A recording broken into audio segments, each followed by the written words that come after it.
Elon Musk tritt zurück. Gemeinsame Ansprache mit Präsident Trump. Präsident Donald Trump hält eine Pressekonferenz im Oval Office, um Elon Musks letzten Tag in seiner Rolle im Weißen Haus zu markieren. I gave a little special something we have here. Thank you. A very special that I give to very special people. I have given it to some, but it goes to very special people, and I thought I'd give it to Elon as a presentation from our country. Thank you. Thank you, Elon. Thank you. Take care of yourself. Thank you. You see the lock. The lock on this is amazing. That's right. Large luck. Well, let me say perhaps a few words that this is not the end of Doge, but really the beginning. My time as a special government employee necessarily had to end. It was a limited time thing. It's 134 days, I believe, which ends in a few days. So that it comes with a time limit. But the Doge team will only grow stronger over time. The Doge influence will only grow stronger. I'd liken it to sort of Buddhism. It's like a way of life. So it is permeating throughout the government, and I'm confident that over time we will see $1 trillion of savings and a reduction in $1 trillion of waste and fraud reduction. The calculations of the Doge team thus far, in terms of an FY25 to FY26 delta, are over 160 billion, and that's climbing. We expect that number will probably go over 200 billion soon. So I think the Doge team is doing an incredible job. They're going to continue doing an incredible job, and I'll continue to be visiting here and be a friend and advisor to the president. And I look forward to times being back in this amazing room. By the way, isn't this incredible? Look at this incredible. It's stunning. I think the way that the Oval Office, how the president has just completely redone the Oval Office. It's beautiful. I love the gold on the ceiling. Thank you. It's pretty nice. Yeah.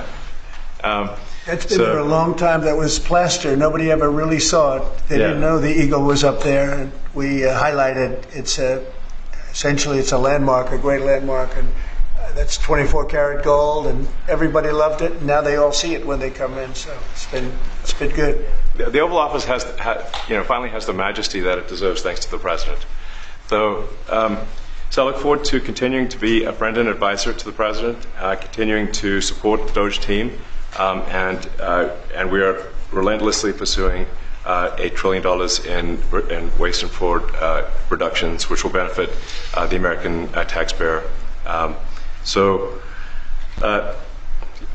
That's it, really. Thank you, Mr. President. Thank you. Right. Great job. President Trump, the president mentioned that you had to deal with all the slings and arrows during your time at Doge. There's this. Some of the people, some of the media organizations in this room were the slingers. Well, there is a New York Times report today that accuses you of blurring the line between. It's the New York Times. Is that the same publication that got a Pulitzer Prize for false reporting on the Russiagate?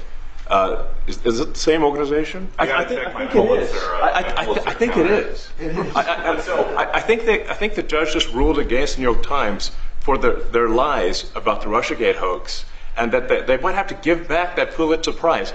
That New York Times? Let's move on. Okay. Next question. I got one.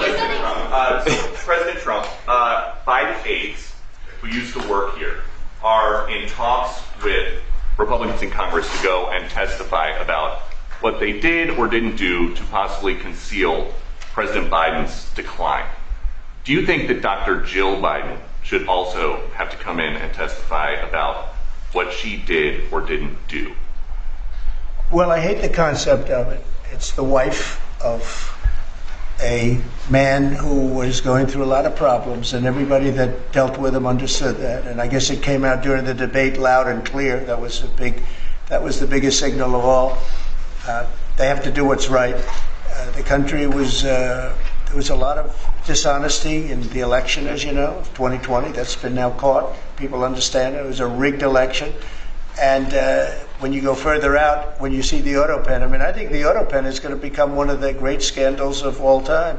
because you have somebody operating it or a number of people operating. Because I knew Joe Biden. Joe Biden wasn't in favor of opening up borders, letting 21 million people into this from prisons and mental institutions and gang members. He wasn't into that at all. And who signed these orders, proclamations, and all of the different things that he signed that set our country so far back, that was so bad for our country? With the auto pen, how would it work? Like, we're in the Oval Office right now. If there was a group of rogue staffers that worked for you who wanted to advance a bill or an executive order without your knowledge, how could they do it? How do they do Well, it? it's very hard, because I'd read your newspapers or your media the next day, and I'd say, well, I didn't approve that, and I would find it. I mean, they wouldn't get away with it for long, because I'd say, I never signed that. Who the hell signed that? Auto pens, to me, are used to sign letters to people, because we get, I think they said 20,000 letters a week, and you like to be able, when somebody takes the time to write a letter, it's nice to sort of write back. And auto pens are meant for that. Auto pens are not meant to sign major proclamations or tax cuts or borders, anything having to do with the border, which is so important. And if it happened on my watch, I would be able to see it, because the next day or sooner I'd be reading about something that I knew nothing about, and who the hell signed this? So I almost never used the auto pen. In fact, yesterday I was signing about 81, I think it was 81 proclamations and statements to people that I think should be signed by us. I think when you write letters to foreign dignitaries or presidents or prime ministers, you should be signing those letters, not done with auto pens. I understand he signed almost everything with an auto pen. It's a very dangerous thing. It really means you're not president. Whoever operated the auto pen, and we think we know who that is, and it was actually more than one person, but that's not what the presidency is all about. I hardly use the Mr. President, Are you reinstate the tariffs on China? You said that they violated the agreement with the U.S. Well, they did. They violated a big part of the agreement we made. If you read that whole statement, I was very nice to them. I helped them because they were in trouble with the stoppage of a massive amount of business. But I'm sure that I'll speak to President Xi, and hopefully we'll work that out. But yeah, it's a violation of the agreement. Yeah, please. Mr. President, can you give us an update to the latest ceasefire agreement that Israel has agreed to, but Hamas is still considering? Well, they're very close to an agreement on Gaza, and we'll let you know about it during the day or maybe tomorrow, and we have a chance of that. And I think we have a chance of making a deal with Iran also. They don't want to be blown up. They would rather make a deal, and I think that could happen in the not too distant future. That would be a great thing if we could have a deal without bombs being dropped all over the Middle East. That would be a very good thing. They can't have a nuclear weapon. We want them to be safe. We want them to have a very, very successful nation. Let it be a great nation, but we can't have that. They cannot have a nuclear weapon. It's very simple. And I think we're fairly close to a deal with Iran. Question for Elon. Yeah, please. You said just now that you look forward to being a friend and advisor to the president. So do you expect to continue advising the president and Doge informally, or are you going to sort of shift your focus entirely to your companies? Well, I expect to continue to provide advice whenever the president would like advice. I hope so. I mean, I expect to remain a friend and an advisor, and certainly if there's anything the president wants me to do, I'm at the president's service. Mr. On Doge, you said that there was $1 trillion promise for cuts from Doge. Yes, I think we do expect over time to achieve the $1 trillion.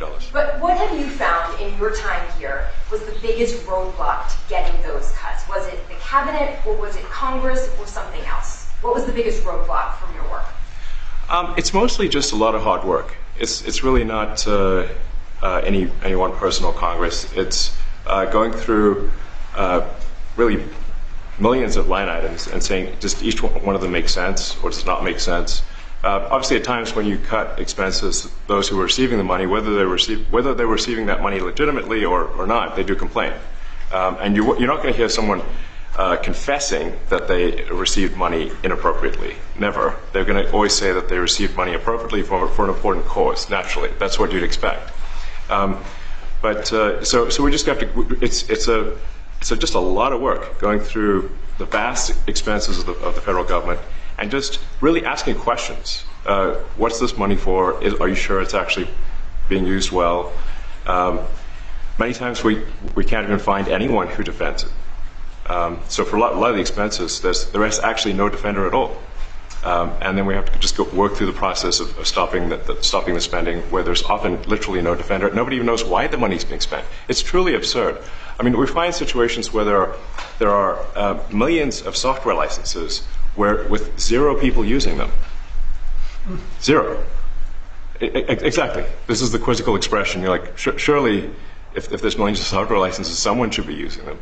No, and then we've got to go through the process of saying, okay, look, if no one's using the software, we need to terminate this software license agreement. That's everywhere in the government, by the way. Mr. Musk, what do you think would be easier, colonizing Mars or making the government efficient? It's a tough call, but I think colonizing Mars and making life multiplanetary is harder.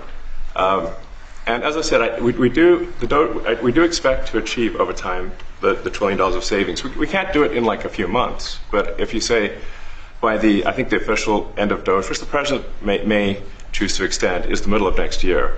Say by the middle of next year, with the support of the president and Congress, could we achieve $1 trillion of savings? I think so. We're on track to do so. Do you have faith that Congress has been... Go ahead. Mr. President, you had mentioned earlier in the week that Doge had become a whipping boy, and as the President mentioned, he went through a lot to go through this process. Yes.